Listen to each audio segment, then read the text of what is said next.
बिस्मिल्लाहिर्रहमानिर्रहीम। अस्सलाम वालेकुम नाज़रीन, आप यूट्यूब चैनल देख रहे हैं। मैं इमरान खान हूँ। ये बहुत इंपॉर्टेंट वीलॉग है। अब तक की ना सिर्फ आपको मैं लेटेस्ट सिचुएशन बता दूंगा, बल्कि साथ ही साथ मैं आपको एनालिसिस देता हूँ कि ये सूरत हाल जा कहाँ रही है।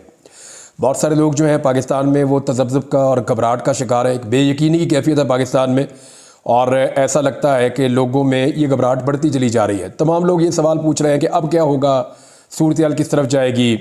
एक अजीब जो है वो पाकिस्तान में कन्फ्यूजन पैदा हो चुकी है, जबकि रियासत और अपोजिशन दोनों जानिब से दोनों भी एक कदम पीछे हटने के लिए तैयार नहीं है। मैं कुछ चीज़ें पहले आपको क्लियर कर दूं कि ये कुछ अल्फाज इस्तेमाल किए जा रहे हैं सियासी जमात के लिए, यानी फसादी का लफ्ज़ इस्तेमाल किया जाता है, फितना का लफ्ज़ इस्तेमाल किया जाता है, मुल्क दुश्मन का लफ्ज़ इस्तेमाल किया जाता है, लफ्ज़ बलवाई को बहुत इस्तेमाल किया जा रहा है, शरपसंद, दहशतगर्द, मुल्क के दुश्मन। ये सारे अल्फाज इस्तेमाल करने वालों को मैं सिर्फ ये कहना चाहता हूँ कि ये एक्चुअली इंसानों का गोश्त खाने वाले गिद्ध बन चुके हैं। मैं ख़ास तौर पे मीडिया के लोगों को ये कह रहा हूँ, एक सियासी जमात है, वो एहतजाज करना चाहती है। एहतजाज के रास्ते के अंदर जब आप इतनी बड़ी रुकावटें डालते हैं तो लोग रुकावटों को हटाकर एहतजाज करने की कोशिश करते हैं। पूरी दुनिया में दो तरह के एहतजाज होते हैं। जो मुअज़्ज़म मुल्क है उन्होंने सीख लिया कि जब पब्लिक एहतजाज करना चाहे तो उनको उनका कॉन्स्टिट्यूशनल राइट दे देना है। वहाँ पे अदलिया आज़ाद है, मीडिया आज़ाद है, तो मौका मिल जाता है लोगों को, लोग बड़ी तादाद में निकलकर अपना एहतजाज रजिस्टर्ड करवा लेते हैं। दूसरा एक तरीका ये होता है कि एहतजाज को रोका जाता है, वाटर कैनन्स का इस्तेमाल किया जाता है, आंसू गैस की शेलिंग की जाती है। हमारे यहाँ तो कंटेनर्स खड़े कर दिए जाते हैं, दीवारें बनाई जाती हैं, खंदकें खोदी जाती हैं। जब आप इस लेवल का तशद्दुद और टॉर्चर करते हैं तो उसका रिएक्शन भी आता है। सारे लोग एक जैसे नहीं होते। जब हज़ारों लाखों लोग निकले होंगे तो उनमें कुछ लोग जो है वो रिटेलिएट भी कर जाते हैं, और ये बात रियासत ने समझनी होती है। एहतजाज करने वालों के अपने मकासद होते हैं। वो जब एहतजाज करने निकलते हैं तो वो अपने मकसद के हुसूल के लिए, अपने नज़रिए के लिए निकलते हैं। और नॉर्मली लोग पाकिस्तान में जो एहतजाज करते हैं, जो पाकिस्तान की हिस्ट्री रही है, वो लोग होते थे जो खाने पीने के लिए या चंद पैसों के लिए एहतजाज में शामिल हो जाते थे। लेकिन अभी सूरत हाल मुख्तलिफ है, लोग नज़रिए के लिए निकल रहे हैं। तो रियासत को मुख्तलिफ लोग मिले हैं और रियासत इनको नॉर्मल लोगों की तरह डील करने की कोशिश कर रही थी, लेकिन लोगों ने बहुत मार खाई है। पाकिस्तान तहरीक इंसाफ की ये बहुत बड़ी कामयाबी है कि उन्होंने अपने कारकुनों को पुरअमन रखा। लेकिन एक अफसोसनाक वाक़े में, क्योंकि देखें जब लगातार आंसू गैस की शेलिंग होती है और पथराव होता है तो लोग उसकी ज़द में आते हैं। जहाँ बहुत सारे कारकुन अस्पतालों में पहुँचे वहाँ पुलिस वाले भी पहुँचे। एक पुलिस वाला जहाँ बहक भी हुआ है और ये कहा जा रहा है कि ये किसी का पत्थर लगने से इनकी मौत हुई है। ये जहाँ बहक हुए हैं पुलिस वाले इस्लामाबाद से। अब एक बयानिया बनाने की कोशिश की जा रही है कि ये सियासी जमात नहीं है, कोई दहशतगर्द है। मुझे अच्छी तरह याद है कि परवेज़ मुशर्रफ की डिक्टेटरशिप में जब नून लीग के खिलाफ मुकदमा दर्ज किया जाता था तो नून लीग के आगे लफ्ज़ गुंडे लिखा जाता था। आप निकालें, नून लीग वालों के पास आज पंजाब में हुकूमत है, वो उस दौर के सारे सियासी मुकदमात निकालें तो जैसे आज ये कर रहे हैं ना, बलवाई, फितने, शरपसंद, मुल्क दुश्मन अनासिर, ये सारा कुछ आज ये लिख रहे हैं। तो नून लीग के साथ एक लफ्ज़ लाजिम हो गया था और कहा जाता था कि नून लीग के गुंडे। तो ये चीज़ उन्होंने बर्दाश्त की हुई है। पाकिस्तान पीपल्स पार्टी ने भी माजी में की हुई है, लेकिन इसकी इंटेंसिटी इतनी ज़्यादा नहीं थी जितनी अब पाकिस्तान तहरीक इंसाफ के खिलाफ है। ये कल को इन्हें दोबारा बर्दाश्त करना भी पड़ेगा। यही चीज़ें एक मरतबा फिर इन सियासी जमातों के सामने आएंगी, लेकिन जब इनके सामने आएंगी तो फिर देखेंगे ये कैसे रिस्पॉन्ड करते हैं। लेकिन मीडिया को मेरा ये कहना है कि सारा मीडिया जानता है कि तहरीक इंसाफ एक ऐसी पॉलिटिकल पार्टी है जिसको पाकिस्तान में सबसे बड़ा मैंडेट मिला है, जिसको पाकिस्तानियों ने सबसे ज़्यादा सीटें दी हैं, जिसको पाकिस्तानियों ने सबसे ज़्यादा वोट दिए हैं। वोट ज़ाया कर करके, वोटों को नुकसान पहुंचा कर जाली फॉर्म 47 पे हुकूमत बनाई गई है। लेकिन इसके बावजूद ये लोग जब एक पॉलिटिकल पार्टी को और उसके कारकुन को इस तरीके से मुखातिब करते हैं तो इसका मतलब क्या है? इसका मतलब यह है कि ये गिद्ध बन चुके हैं और सियासी मुखालफत में बहुत आगे निकल गए हैं। उसकी एक रीज़न भी है ना। देखिए, जिन पॉलिटिकल पार्टीज को ये लोग पसंद करते हैं या जिन पॉलिटिकल लीडर्स को ये लोग पसंद करते हैं, यानी मैं आपको सिंपली ये कहूँ कि आज की तारीख में पाकिस्तान में जो पॉलिटिकल लीडर्स हैं उनमें मुझे इमरान खान बेहतर है। वो मुझे इसलिए लगता है, वो अपने नज़रिए की वजह से, मुझे इसलिए लगता है कि उसने कम से कम कंप्रोमाइज़ नहीं किया, उसने कम से कम डील नहीं की, वो अस्पताल में जाके बीमार नहीं पड़ गया। तो मुझे लगा कि इमरान खान बाकी सबसे बेहतर है। तो ये मेरी चॉइस है ना। अब इमरान खान के साथ अच्छा होता है, बुरा होता है, ये उनकी पॉलिटिक्स है, लेकिन ये मेरी चॉइस है। अब दूसरी जानिब मैं ये देख रहा हूं कि कुछ लोग जिनको नवाज शरीफ पसंद है या आसिफ अली जरदारी पसंद है या कोई और लीडर पसंद है, वो लोग लगातार इमरान खान साहब को और उनकी पार्टी को इस तरह के अल्फाज बोल के टारगेट कर रहे हैं, जो अल्फाज मैंने आपको पहले बताए।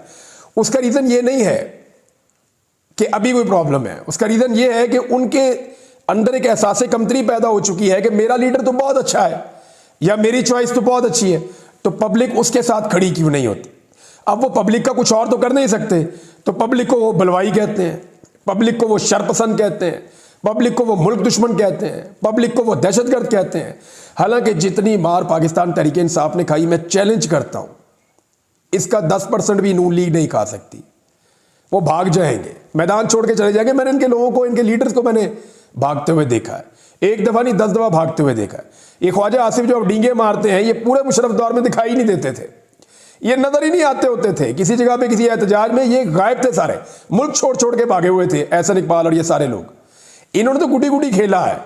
ये नहीं, जनरल बाजवा के दौर में इनको हल्का फुल्का गिरफ्तार करके फुल प्रोटोकॉल दिए गए थे, उन प्रोटोकॉल्स के अंदर ये आते और जाते थे और इंजॉय करते थे। उस जेल में और इस जेल में फर्क है। इनके मुंह पे कभी काले कपड़े नहीं डाले गए, इनको कभी उल्टा लटका के नंगा नहीं किया गया, ना इनके ऊपर कभी करंट लगाया गया, ना इनको 3rd डिग्री का इनके ऊपर इस्तेमाल हुआ। वो पाकिस्तान तहरीक इंसाफ ने वो सारा कुछ बर्दाश्त किया है। इसके बावजूद देखें, किसी भी पॉलिटिकल पार्टी के वर्कर्स के साथ ये होगा तो वो रिटेलिएट करेंगे, लेकिन एक हद तक वो बर्दाश्त कर सकते हैं। मेरे ख्याल में तहरीक इंसाफ के कारकुनों ने बर्दाश्त की इंतहा की है। बदतरीन फस्तायत के बावजूद उन्होंने अपना टारगेट अचीव किया और वो डी चौक तक पहुंच गए। ये बहुत इंपॉर्टेंट है, डी चौक तक पहुंच जाना। वो पहुंच गए डी चौक तक, वहां पे आ गए, आके उन्होंने अपना एहतजाज रजिस्टर्ड भी कर दिया। अब इमरान खान साहब का फैसला है कि लोगों ने एहतजाज को आगे बढ़ाना है या इसको किस सिमत में जाना है, वो पार्टी लीड कर रहे हैं तो वो बता देंगे, उसके मुताबिक पार्टी मामलात को आगे ले जाएगी। तो ये चीज को तो आप यहां रोकें। अब अगर नवाज शरीफ के पीछे लोग नहीं निकलते, जरदारी के पीछे लोग इस तरह नहीं निकलते, बाकी लोगों के लिए नहीं निकलते, तो फिर आप गुस्सा पाकिस्तान तहरीक इंसाफ के कारकुनों पे तो ना निकालें ना, वो भी पाकिस्तानी है। अब आप उठा के कभी उन्हें कहते हैं पश्तून दहशतगर्द, कभी आप उन्हें कहते हैं कि ये फितने हैं, कभी आप उन्हें किसी नस्ल की वजह से, कभी किसी नस्ल की वजह से, कभी उनके ऊपर तासुब, कभी लिसानी तासुब, तो हर हथकंडा आप उनके खिलाफ इस्तेमाल करते हैं, कभी मजहब का हथकंडा आप उनके खिलाफ इस्तेमाल करते हैं। तो ये ना सिर्फ बदकिस्मती है बल्कि ये बुरी बात है, ऐसा नहीं होना चाहिए। कम से कम मीडिया को ये चाहिए कि एक पॉलिटिकल पार्टी को पॉलिटिकल पार्टी की तरह ही डील करे। जब मुशर्रफ दौर में नून लीगी गुंडे कहा जाता था तो मीडिया उनको नून लीगी गुंडे नहीं कहता था। मुशर्रफ के दौर में भी हमारी जो मीडिया थी पाकिस्तान की, उसका ये पहलू तो ठीक था, यानी मीडिया उस वक्त इस लेवल तक गिरा हुआ नहीं था जितना अब गिर गया है। यानी मुझे बहुत शिकवा हो सकता है किसी पॉलिटिकल पार्टी के कारकुनों से, मुझे बेशुमार गालियां देते हैं, बदतमीजी करते हैं, अजीब अजीब झूठ बोलते हैं, लेकिन इसके बावजूद कभी आपने मेरे मुंह से उनके लिए गंदी बातें नहीं सुनी होंगी, कभी मैंने उनको कोई इस तरह के खिताब देकर नहीं बुलाया होगा, फैक्ट्स के ऊपर बात की होगी, 10 दफा की होगी, लेकिन मैंने किसी को उल्टे नाम से नहीं बुलाया होगा। तो ये बाकी मीडिया को भी इस बात का एहसास करना चाहिए कि वो ऐसा ना करें। नाज़रीन, इस वक्त की जो सबसे बड़ी मुश्किल है और जो सबसे इंपॉर्टेंट चीज़ है उसकी तरफ आ जाते हैं, वो है आईनी तरमीम।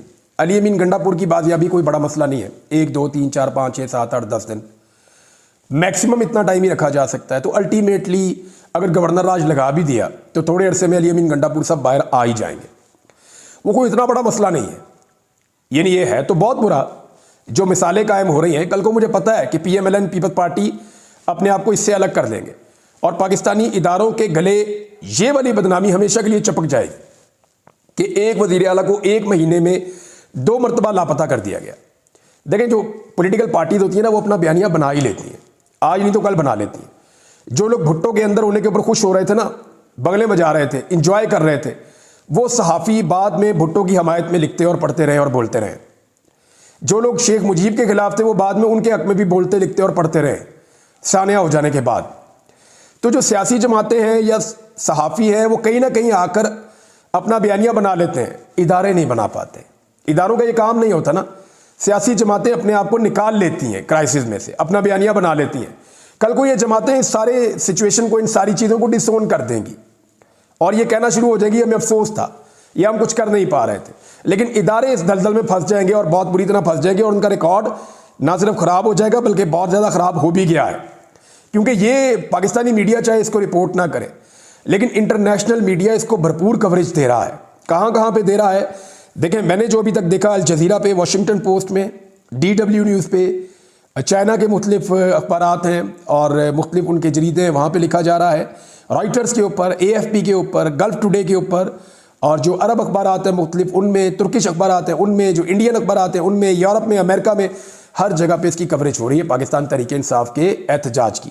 तो आलमी मीडिया इसकी कवरेज कर रहा है, पाकिस्तानी मीडिया जो है वो मजबूर भी है और वो कवरेज नहीं कर रहा। निज़ाम ने ऐसा लगता है कि ज़िद पकड़ी हुई है कि इन्हीं ख़ानदानों को इक़्तिदार में रखना है जो पाकिस्तानियों की नज़र में सारी खराबियों के लिए ज़िम्मेदार है, और इनकी खराबियों की निशानदेही भी ये निज़ाम खुद करता रहा है। ये भी एक बहुत बड़ी हकीकत है। आज निज़ाम उनके साथ खड़ा हो गया, लेकिन पाकिस्तानियों ने उनके साथ खड़े होने से इनकार कर दिया है। पाकिस्तानी इदारे जो गलतियां कर रहे हैं इसका खुमियाजा उन्हें भुगतना पड़ेगा, और ये जो सियासतदान है ये बड़े आराम से पल्लू छुड़ाकर निकल जाएंगे। ये मैं फिर बता रहा हूँ, पहले भी कई दफ़ा कह चुका हूँ। अब आ जाए एक मामले पे कि ये सब इस वक्त क्यों हो रहा है। गंडापुर साहब, मैंने आपको कहा बाहर आ जाएंगे, इमरान खान साहब आज नहीं तो कल वो भी बाहर आ जाएंगे। ये जितने कारकुन गिरफ्तार हुए पहली दफ़ा तो नहीं हुए, पहले भी हुए थे। तहरीक इंसाफ के 10,000 से ज़्यादा कारकुन गिरफ्तार हुए थे, अब 1,000 1,500 और हो गया, ये भी बाहर आ जाएंगे। सहाफ़ियों में तशद्दुद पहले भी हुआ था, अब भी हो रहा है, ये जख्म भी भर जाएंगे। ये सारी चीज़ें ठीक हो जाएंगी, लेकिन अगर एक चीज़ ऐसी है जो हो गई तो वो ठीक नहीं होगी। उसको ठीक करने के लिए फिर हो सकता है कि बहुत लंबा अरसा, हो सकता है सालों तक इंतज़ार करना पड़े, और वो है आईनी तरमीम। इस वक्त सबका फोकस आईनी तरमीम पे होना चाहिए, अपोजिशन का फोकस भी इस वक्त आईनी तरमीम पे होना चाहिए, और हुकूमत का पूरा फोकस इस वक्त है ही आईनी तरमीम पे। मैं आपको बता दूं कैसे। ये जितने MNA हैं ना पाकिस्तान तहरीक इंसाफ के, जिनको काबू करना है और उनसे वोट लेना है बाजू मरोड़ के ज़बरदस्ती करके, इन सबको महफूज किया हुआ था अली अमीन गंडापुर ने, और अली अमीन गंडापुर इस वक्त खुद गैर महफूज हो चुके हैं।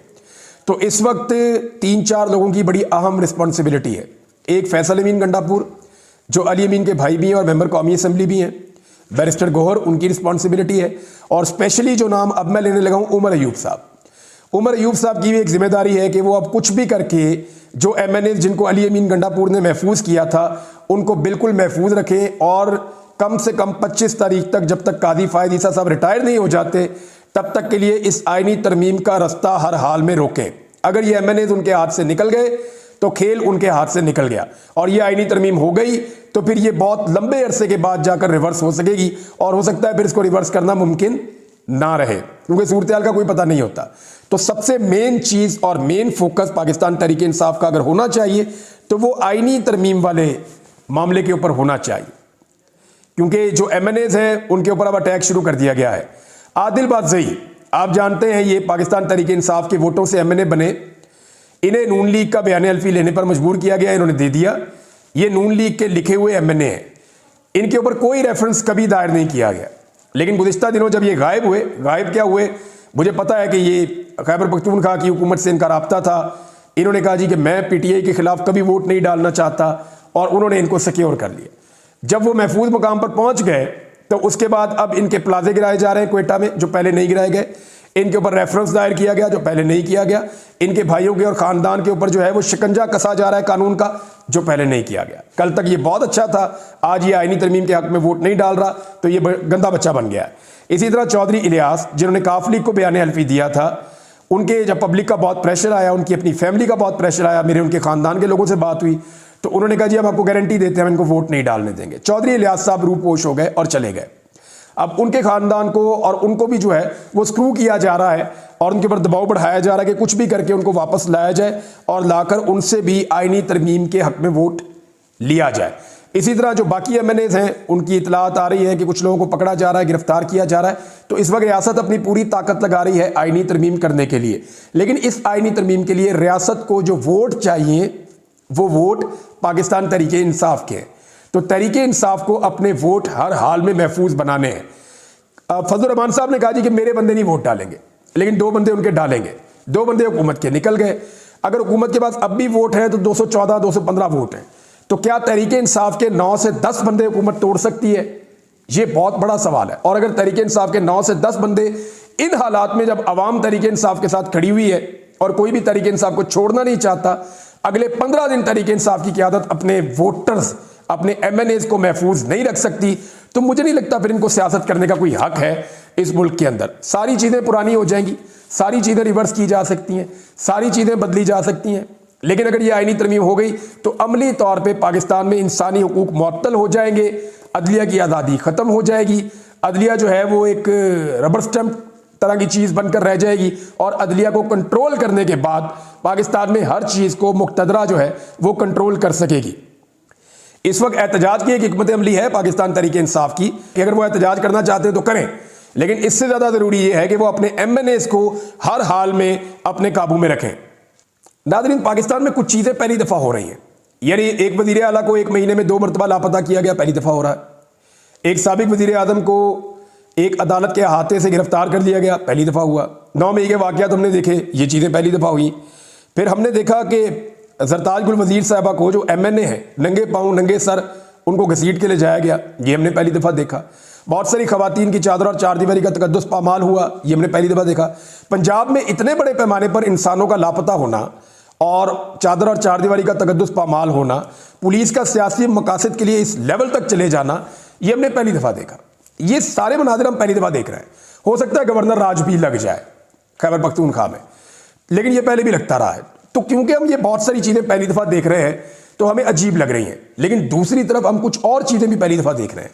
हमने किसी पंजाब की जो एक अशराफिया है उसको पहली दफ़ा मुज़ामत करते हुए देखा।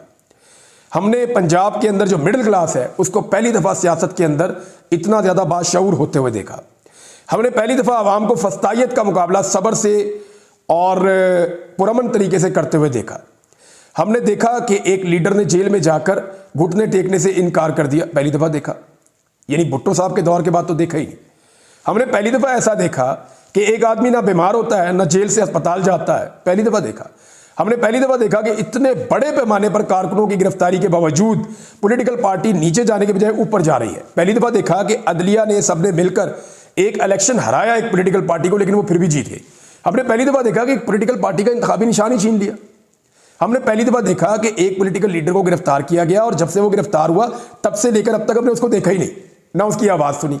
तो ये बड़ी अजीब चीज़ है, ये सब कुछ पहली दफ़ा हो रहा है। तो ये एक नई तारीख बन रही है। जब बहुत सारी चीज़ें पहली दफ़ा हो रही होती हैं ना, तो फिर आप उम्मीद ना छोड़ें, क्योंकि हो सकता है कि पहली दफ़ा पाकिस्तान में अवाम का राज आ जाए, हो सकता है कि पहली दफ़ा पाकिस्तान में ये अंधेरा छट जाए, हो सकता है कि पहली दफ़ा पाकिस्तान में बंद कमरों के फैसले कलअदम हो जाए, हो सकता है कि पहली दफ़ा पाकिस्तान में मीडिया और अदलिया मुकम्मल तौर पे आज़ाद हो जाए, हो सकता है पाकिस्तान में पहली मरतबा हकीकी जमहूरियत और हकीकी आज़ादी आ जाए।